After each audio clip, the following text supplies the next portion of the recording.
Ka West Khasi Hills Student Union Nongstoin Pelun, hapo ka jingalam sekretari ban chanlang simli, kalalay ban pelong ka program ka balengkot apo ka school, sipsing da ka batungding, bat pan kuy ka pelaw jung ka school. Kaseng ha kasantarik jaliw arjar apolay, kalarakhe ka nagasngi kum kadak kanuksa ban panay pansa ka may mariang, babaro ishtulup ka pertay ki kan mau, kum ka World Environment Day. Layoro ban pelong program lengkot da ka jingdon rangkat kinuhikay ki kanak school, bar rangkat ki dekhot jung kaseng. Nakling ka school layo ban ajing kran lengkot da vice principal jung ka school, banakling ka seng layo ban ajing kran da ba Monday stun lengdo, ubala kentukan pam kumno ban panay pansa kami mariang.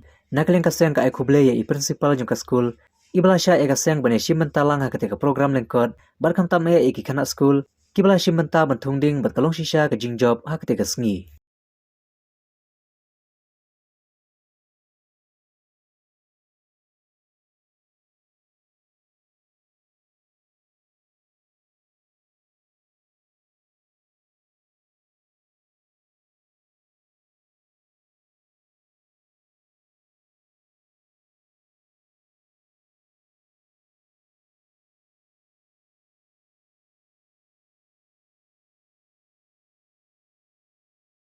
Very close.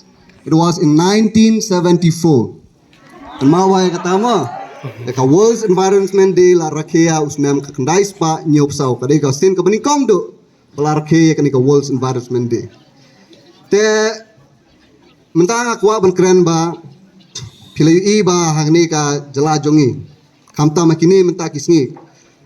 Kajing shit ka ba kraw ba. Marbalay la sedang banduna ki ding kisit.